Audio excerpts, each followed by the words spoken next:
Last lecture में हमने mention किया था अबाउट ग्रोथ एंड डेवलपमेंट, जो कि नीट का एक स्पेशल टॉपिक है बायोलॉजी से रिलेटेड।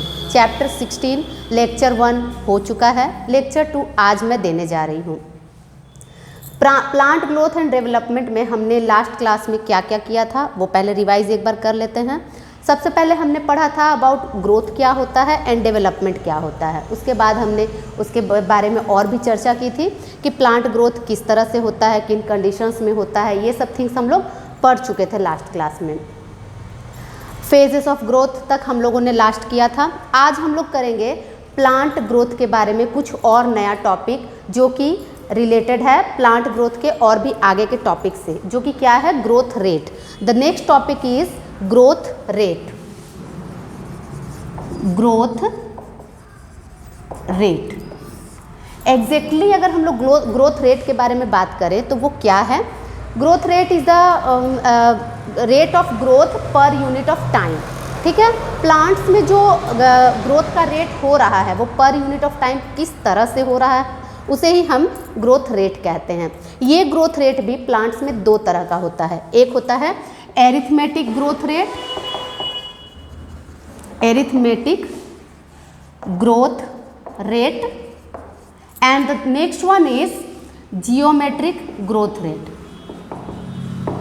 जियोमेट्रिक ग्रोथ रेट, ठीक है। तो arithmetic growth rate and geometric growth rate, ये दो तरह के ग्रोथ रेट्स कैसे हुए इसमें भी देख लेते हैं।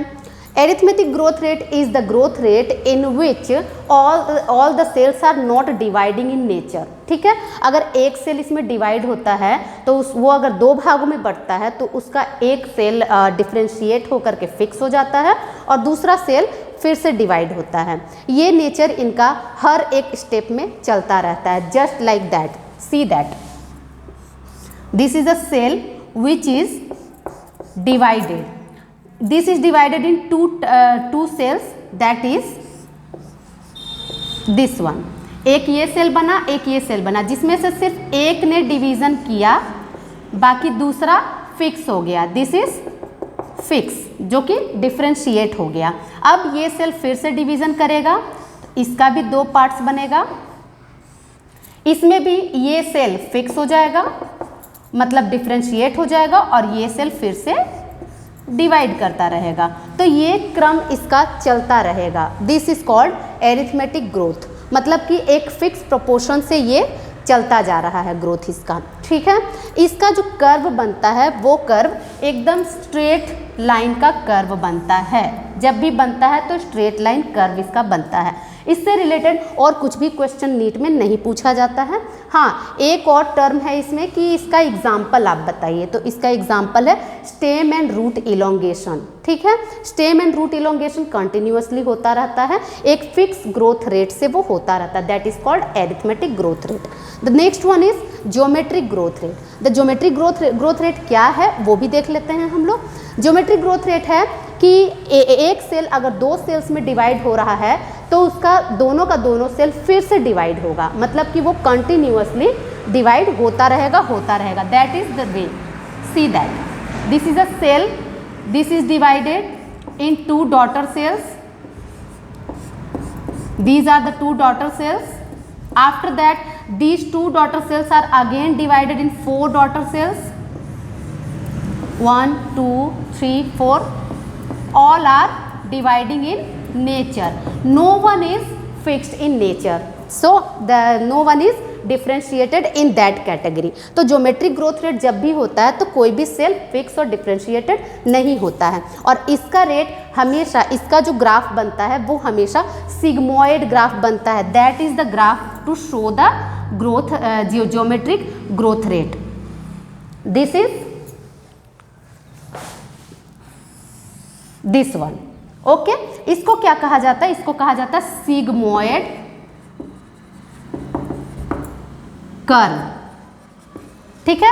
तो sigmoid curve is represented by which type of growth rate, arithmetic growth rate और geometric growth rate, that is the answer geometric growth rate. ठीक है। अब इस ज्योमेट्रिक ग्रोथ रेट में होता क्या है कि इसमें 3 तरह का फेजेस होता है। एक फेज होता है लैग फेज, एक फेज होता है लॉग फेज और एक फेज होता है स्टेशनरी फेज। मतलब लैग फेज जो होता है उसमें धीरे धीरे ग्रोथ होता है, लॉग फेज जो होता है जो काफ़ी रैपिड गति से होता है, this is called, see that this is lag phase, this is log phase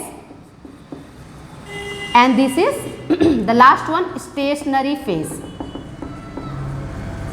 तो क्या होता है कि हर प्लांट जब ग्रोइंग पीरियड में होता है तो उसके 3 फेजेस होते हैं ग्रोथ में। जब वो ज्योमेट्रिक ग्रोथ रेट कर रहा है तो पहले उसमें लैग फेज होता है। लैग फेज मीन्स वो स्टार्टिंग किया है अभी ग्रोथ करना तो काफ़ी तेज़ी से तो वो ग्रो करेगा नहीं। आप लोग भी कभी देखे होंगे कि अंकुरण जब हो जाता है, जर्मिनेशन जब हो जाता है तो जर्मिनेशन में काफ़ी ज़्यादा टाइम लगता है। जर्मिनेशन जब हम लोग करते हैं किसी सीड का तो उसमें काफ़ी ज़्यादा टाइम लगता है, लगभग 5 से 7 दिन, 10 दिन, किसी किसी प्लांट में तो 20 डेज का टाइम लग जाता है जर्मिनेट होने में। तो वो होता है लॉग फेज। और उसके बाद जब वो जर्मिनेट हो जाता है तो उसके बाद फिर धीरे धीरे उसमें पत्तियां निकलने लगती हैं और वो काफ़ी ज़्यादा रैपिड गति से फिर पत्तियों को निकालने लगता है। तो that is the called log phase. And उसके बाद जब वो पूरी तरह से डेवलप हो जाता है तब वो क्या करता है प्लांट कि पूरी तरह ग्रो कर चुका है तो वो अब धीरे धीरे करके ग्रो होता भी रहता है और डिस्ट्रॉय भी होता रहता है, एब्सिशन भी होता रहता है उसमें। तो वो फेज होता है स्टेशनरी फेज। ठीक है। तो ये हुआ ये टोटल ज्योमेट्रिक ग्रोथ रेट जिसमें 3 फेजेस होते हैं, lag phase, log phase and stationary phase. इसमें से भी और कोई क्वेश्चन हम लोगों को नहीं मिलता है। हाँ, एक आध एग्जाम्पल्स आता है, वो एग्जाम्पल आप लोग ऐसे भी समझ जाएंगे जैसे कि एक सेल जो जाइगोट बन चुका होता है वो जाइगोट फिर जब डिवीजन के फेज में आता है तो किस तरह से वो डिवाइड होता है। एक जाइगोट पहले 2 भागों में बढ़ता है, फिर 4 भागों में बढ़ता है, फिर 8 भागों में बढ़ता है। इस तरह से उसमें geometric growth rate show off होता है, ना कि arithmetic growth rate show off होता है। तो this is the example of geometric growth rate. फिर हम लोग देखते हैं इसमें एक इन दोनों में arithmetic growth rate and geometric growth rate दोनों में एक मैथमेटिकल इक्वेशन दिया है जिसे भी हम लोग थोड़ा सा रीड कर लेते हैं क्योंकि उससे रिलेटेड कभी कभार क्वेश्चन आपको बोर्ड एग्जाम्स के लिए आ सकता है जो कि 11th के बोर्ड के लिए इंपॉर्टेंट है। This is the explanation of arithmetic explanation, arithmetic explanation.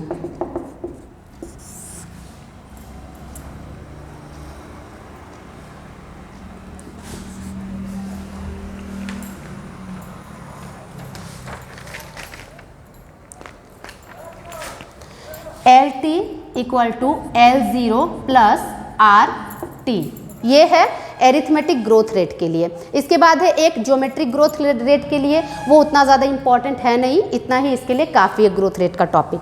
Next है द टॉपिक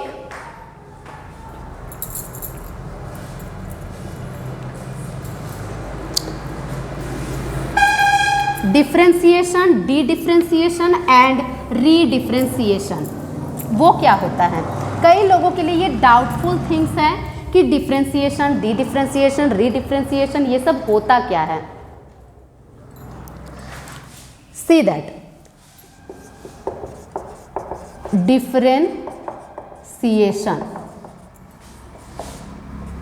डी डिफरेंशिएशन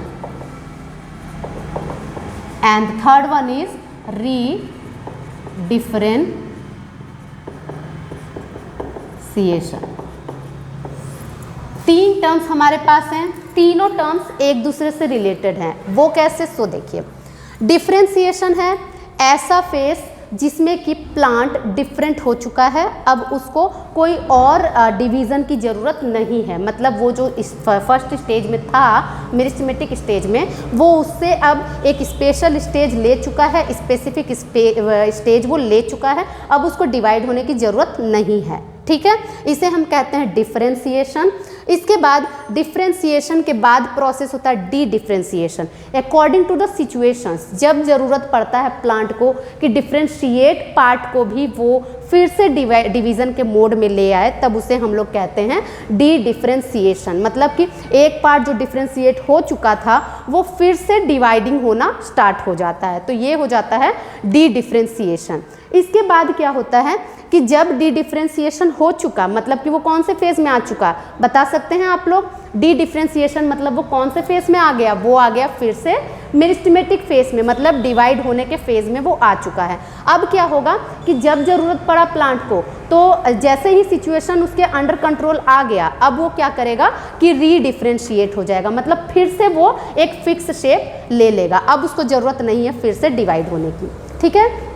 तो प्लांट में ये कंटिन्यूअसली प्रोसेसेस चलते रहते हैं, differentiation, D differentiation and redifferentiation. ये क्या है ये भी आप लोगों को बता दें, एक शॉर्ट टर्म्स से भी इसको हम एक्सप्लेन कर सकते हैं। देखिए डिफ्रेंसिएशन में होता क्या है वो देख लीजिए। सबसे पहले डिफ्रेंसिएशन में बताइए, सबसे पहले मैच्योरेशन इन तीनों में से कौन से फेज में होगा। मैच्योरेशन मतलब कि प्लांट के पार्ट्स मैच्योर हो चुके हैं, मतलब अब उसे डिवाइड होने की जरूरत नहीं है। आप लोग भी आंसर कर सकते हैं, वो होगा मैच्योरेशन।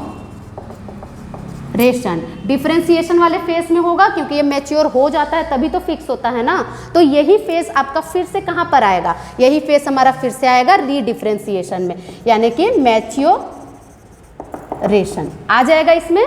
मैच्योरेशन का मतलब सेल का डिवीजन कैपेसिटी लॉस हो चुका है। अब होगा नेक्स्ट, बताइए नॉन डिवाइडिंग सेल्स किस में होंगे। नॉन डिवाइडिंग सेल्स आप डिफरेंशिएशन में डालेंगे, डी डिफरेंशिएशन में या री डिफरेंशिएशन में डालेंगे।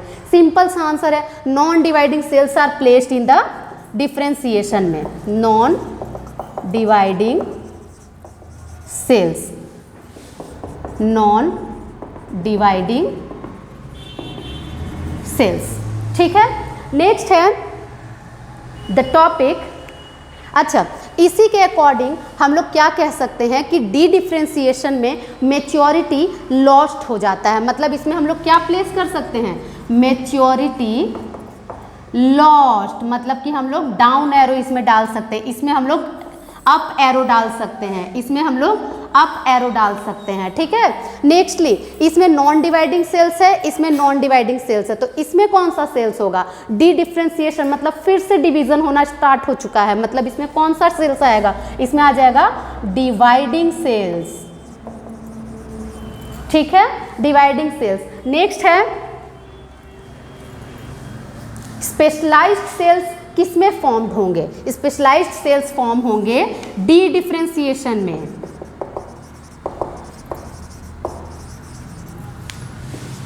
Specialised cells, okay.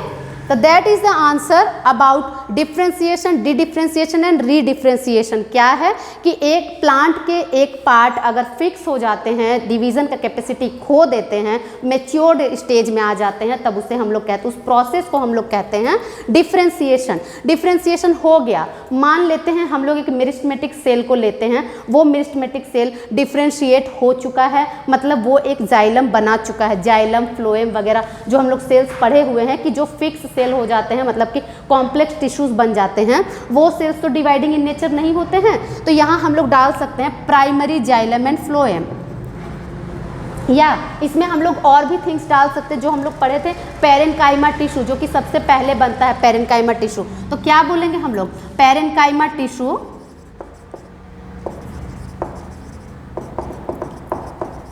Parenchyma tissue सबसे पहले जो बनता है, ये एग्जाम्पल है, ये डिफरेंशिएट सेल होता है। इसके बाद ये पेरेन्काइमा टिश्यू को जब जरूरत पड़ता है अकॉर्डिंग टू कंडीशन, वो फिर से डी डिफरेंशिएट हो जाता है, और डी डिफरेंशिएट होने के बाद वो सेकेंडली दूसरा टिश्यू फॉर्म करता है, दैट इज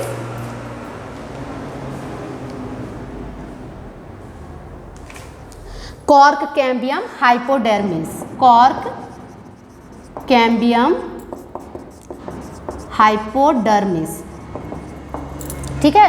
यही पेरेन्काइमा टिश्यू फिर से डिवाइड का कैपेसिटी अपना फिर से ले आता है और कॉर्क कैम्बियम और हाइपोडर्मिस बना देता है। इसके बाद क्या होता है कि जैसा कंडीशन उसको प्लांट को लगता है कि सब कुछ अब ठीक हो चुका है, अब हमें फिर से डिफरेंशिएट हो जाना चाहिए, तब फिर यही कॉर्क कैम्बियम और हाइपोडर्मिस नया नया secondary xylem and phloem produce करने लगता है, तो वो हो जाता है रीडिफरेंशिएशन, सेकेंडरी जाइलम एंड फ्लोएम। ये सारा टॉपिक्स आप लोगों को क्लियर तभी होगा जब आप लोग टिश्यू चैप्टर अच्छे से पढ़े होंगे। प्लांट बोटनी से हम लोग जो भी चैप्टर्स पढ़ते हैं उनमें अगर हम लोग सीक्वेंस वाइज पढ़ेंगे सारा चैप्टर्स, तब हम लोग को सारा थिंग्स क्लियर होगा। कई लोगों को समझ में नहीं आएगा कि ये नाम कहाँ से आ रहा है, parenchyma, cork cambium, secondary xylem, ये सब नाम आ कहाँ से रहा है। लेकिन जो लोग जानते होंगे टिश्यूज के बारे में, जो लोग पढ़ चुके होंगे प्लांट एनाटॉमी, उनके लिए कोई डाउटफुल नहीं है ये थिंग्स, ठीक है। तो मेरा तो काम है समझाने का, मैं तो समझा दे रही हूँ, लेकिन समझने का काम आप लोगों का है। आप लोग समझें या ना समझें, नाम तो देना ही पड़ेगा एग्जाम्पल के तौर पर, तो इसलिए नाम देना जरूरी है। नेक्स्ट है द डेवलपमेंट प्रोसेस। डेवलपमेंट के बारे में मैंने आपसे पहले भी बताया था। डेवलपमेंट होता क्या है, डेवलपमेंट के बारे में मैंने लास्ट लेक्चर में भी बताया था कि development is the sum total of sum total of growth and differentiation, ठीक है। तो ग्रोथ एंड डिफरेंशिएशन, ठीक है, ये है sum total of growth and differentiation. फिर हम लोग क्या करते हैं, sum total of growth and differentiation, ठीक है। देखिए अब ये ग्रोथ एंड डिफरेंशिएशन किन कंडीशंस पर कंप्लीट होता है, किन कंडीशंस पर ये फुलफिल होता है वो देखते हैं। ग्रोथ एंड डिफरेंशिएशन जो होता है वो प्लांट में कुछ कंडीशंस होते हैं जो कि उन्हें फुलफिल तौर पे मिलते हैं, तभी ये प्रोसेस हो पाता है ग्रोथ एंड डिफरेंशिएशन का, ठीक है। डिफरेंशिएशन तो आप लोगों ने अभी अभी जाना है कि क्या होता है डिफरेंशिएशन। एक पर्टिकुलर सेल एक फिक्स शेप ले लेता है, ग्रोथ करते करते करते करते एक फिक्स शेप ले लेता है और उस शेप के बाद वो फिर चेंज नहीं होता है, इसे हम लोग कहते हैं डिफरेंशिएशन। और ग्रोथ तो हमने पहले ही डिस्कस कर चुका था कि क्या है ग्रोथ के बारे में। तो ये ग्रोथ एंड डिफरेंशिएशन किन कंडीशंस पर फुलफिल होते हैं वो भी देख लेते हैं। इसके लिए कुछ स्पेशलाइज्ड कंडीशंस चाहिए होते हैं जो कि दो तरह के होते हैं। एक कंडीशन होता है एक्सट्रिंसिक फैक्टर्स और एक होता है intrinsic factors of the plant, that is see that. Number 1 conditions required, conditions required. Number 1 extrinsic factors and number 2 intrinsic factors, ठीक है। Extrinsic factor and intrinsic factor. Extrinsic का मतलब ही आप लोग को समझ में आ जा रहा होगा कि एक्स मीन्स बाहरी, इन मीन्स इंटरनल। तो एक्सट्रिंसिक में कौन कौन से फैक्टर्स आएंगे, can you tell me. Extrinsic में फैक्टर्स आएंगे the water, the oxygen, the temperature, the micro and macro nutrients, that are the main things for growth and development of a plants. तो क्या क्या है एक्सट्रिंसिक फैक्टर्स, इसको हम लोग एक बार फिर से डिस्कस करें। Water, oxygen, macro nutrients,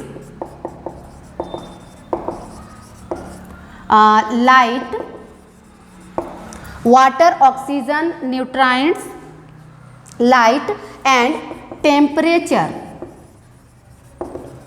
that are the main conditions that extrinsic conditions that are required for optimum growth and development। अब देखिए इन पांचों की जरूरत क्यों होती है। वाटर की जरूरत क्यों होती है, कोई बता सकता है वाटर की जरूरत क्यों होती है प्लांट्स को। वाटर की जरूरत होती है फॉर फोटोसिंथेसिस, फोटोसिंथेसिस में भी हेल्प करता है वाटर। लेकिन क्या काम करता है एग्जैक्टली वाटर फोटोसिंथेसिस में। वाटर सेल को एक्सपेंड करने में हेल्प करता है और साथ ही साथ फोटोलाइसिस ऑफ वाटर में हेल्प करता है, that is to produce oxygen. तो दो काम है वाटर का, एक काम है सेल एक्सपेंशन। सेल एक्सपेंशन होता कैसे है, सेल एक्सपेंशन होने के बाद सेल का टर्जिडिटी बढ़ता है, टर्जिडिटी इंक्रीज होता है। उसके बाद स्टोमेटल ओपनिंग होता है, स्टोमेटल ओपनिंग। ये एक बहुत इंपॉर्टेंट काम है प्लांट्स का, बहुत ज़्यादा जरूरी काम है स्टोमेटा का ओपनिंग होना।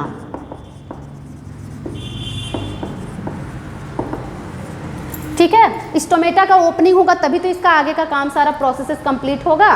फिर इसके बाद वाटर का एक दूसरा काम है photolysis.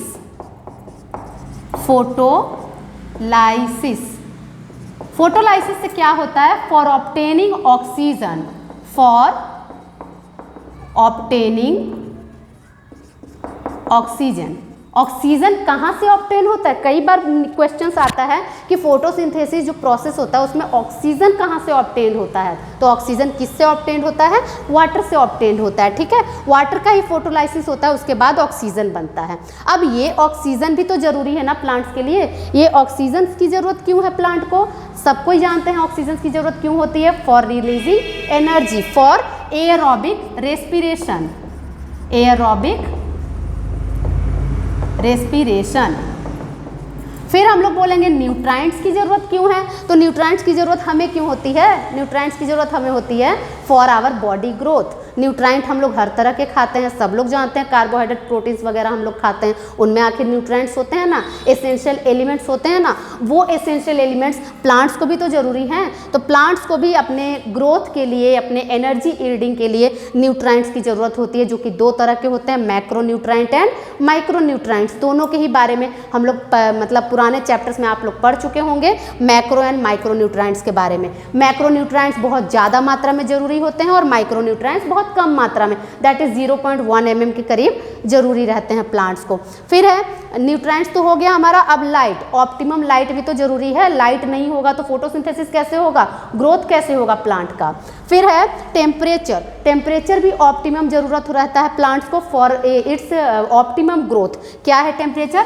25 degree Celsius to 30 degree Celsius. आप लोगों ने नोटिस किया होगा कि प्लांट्स ज़्यादातर इसी टेम्परेचर पे ग्रो करते हैं, इससे कम या इससे ज़्यादा टेम्परेचर पे प्लांट्स ग्रो नहीं करते। इससे कम टेम्परेचर पे प्लांट का ग्रोथ लगभग ना के बराबर होता है और इससे ज़्यादा टेम्परेचर पर प्लांट झुलसने लगते हैं, वो काफ़ी ज़्यादा गर्मी से सूखने लगते हैं प्लांट्स, पानी की कमी से। तो इसीलिए ऑप्टिमम टेम्परेचर क्या है प्लांट्स के ग्रोथ के लिए? 25 degree Celsius to 30 degree Celsius. The next topic is, इतना क्लियर है सबके लिए? अब हम लोग नेक्स्ट टॉपिक करते हैं द प्लास्टिसिटी।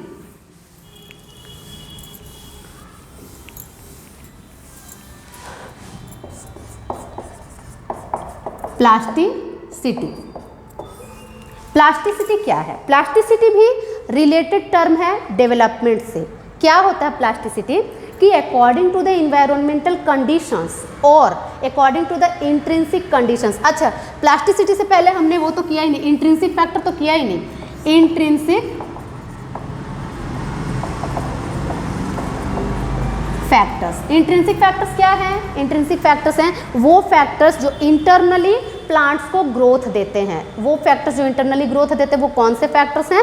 सोच सकते हैं हम लोग। सबसे फर्स्ट फैक्टर है genetic factors, that is called intracellular factors, ठीक है। Number 1 genetic factors. Genetic factors क्या होते हैं? अगर एक प्लांट के पेरेंट बड़े हैं तो प्लांट भी बड़ा होगा, लंबाई में बड़ा होगा या कलर्स में जैसा होगा, जैसा मतलब पेरेंट्स होते हैं वैसे ही प्लांट के ये ऑफ स्प्रिंग्स भी निकलते हैं। ये है जेनेटिक फैक्टर्स। जेनेटिक फैक्टर्स किस टाइप का होता है? इसका टाइप अगर हम लोग बोलने जाएं तो वही होता है इंट्रासेल्यूलर, इंट्रासेल्यूलर। और यही दूसरा फैक्टर होता है, दूसरा फैक्टर होता है plant growth regulators, plant growth regulators, ठीक है। प्लांट ग्रोथ रेगुलेटर्स को हम लोग PGR भी कहते हैं। ये होते हैं इंटरसेल्यूलर फैक्टर्स, इंटरसेल्यूलर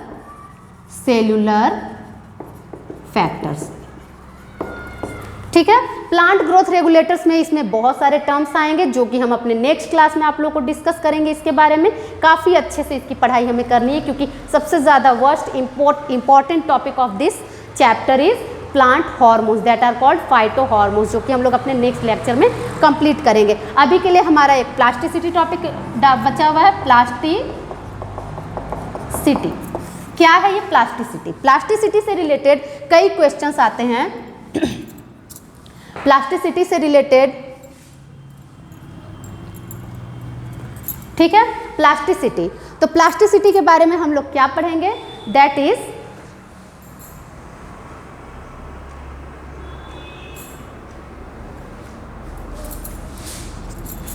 ठीक है, तो प्लास्टिसिटी से रिलेटेड क्या पढ़ेंगे हम लोग, कुछ प्लांट्स के बारे में जानेंगे जो कि हेट्रोफिली इन नेचर होते हैं, ठीक है। हेट्रोफिली इन नेचर वो प्लांट्स क्या होते हैं वो बता दें। प्लास्टिसिटी एक डेवलपमेंट से रिलेटेड टॉपिक है। क्या है ये कि बहुत सारे plants according to environmental changes और अकॉर्डिंग टू इंट्रिंसिक चेंजेस, ठीक है, कई सारे कारणों से प्लांट्स अपना रूप बदलते हैं, ठीक है। रूप बदलने का फैक्टर आप लोग भी जानते होंगे। क्या कोई एक एग्जाम्पल है रूप बदलने वाला, टर्म रूप बदलने वाला लिविंग कौन है? हम लोग ज़्यादातर एग्जाम्पल्स जानते हैं गिरगिट। गिरगिट अपना रूप बदलता है, अपना कलर चेंज करता है अकॉर्डिंग टू इन्वायरमेंटल कंडीशंस, ठीक है। वो तरह तरह का कलर अपने बॉडी का बदल देता है। उसी तरह से कुछ प्लांट्स भी होते हैं जो कि अपना रूप बदल देते हैं। उन प्लांट्स को हम लोग क्या कहते हैं? हेट्रोफिली प्लांट्स कहते हैं उन्हें हम, हेटेरोफिली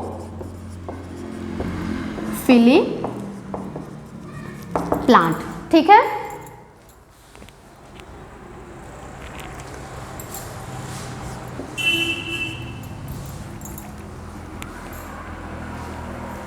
हेट्रोफिली प्लांट्स कहते हैं। अब ये हेट्रोफिली प्लांट्स करते क्या हैं? ये heterophylly plants according to environmental change और अकॉर्डिंग टू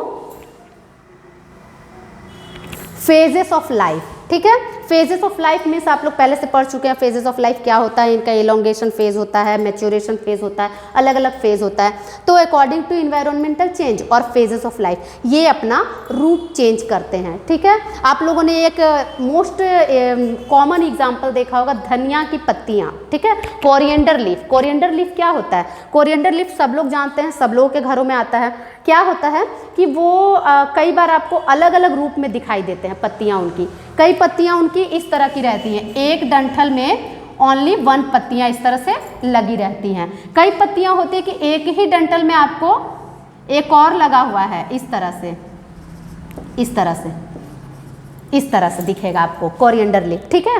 तो कोरिएंडर लीफ जो होता है वो कई तरह के रूप में मिलता है और साथ ही साथ ये according to phases of life, जैसे जैसे इसका लाइफ का इंक्रीजमेंट होता है, लाइफ स्टेज का इंक्रीजमेंट होता है, ये अपनी पत्तियों का शेप चेंज करने लगती हैं। कोरिएंडर लीफ की पत्तियाँ पतली पतली सुई की तरह बन जाती है आगे के फेज में, इस तरह की रहती हैं। इस तरह से आपको कोरिएंडर लीफ की पत्तियाँ दिखाई देंगी, ठीक है। तो ये क्या हुआ? ये फेजेस ऑफ लाइफ के अकॉर्डिंग अपना रूप चेंज कर रही हैं। तो इसको क्या कहेंगे हम लोग? हेट्रोफिली प्लांट कहेंगे, ठीक है। और इसमें कौन सा प्रोसेस हुआ? इसमें प्लास्टिसिटी हुआ। Plasticity is the process in which plants can change their body part according to environmental changes और according to phases of life, ठीक है। ये है इसका एग्जैक्ट डेफिनेशन प्लास्टिसिटी का। अब ये हेट्रोफिली प्लांट्स में 2 तरह के होते हैं, एक होता है इंटरनल प्लास्टिसिटी और एक होता है environmental plasticity. Number 1 is internal plasticity और नंबर 2 इज इन्वायरमेंटल प्लास्टिसिटी।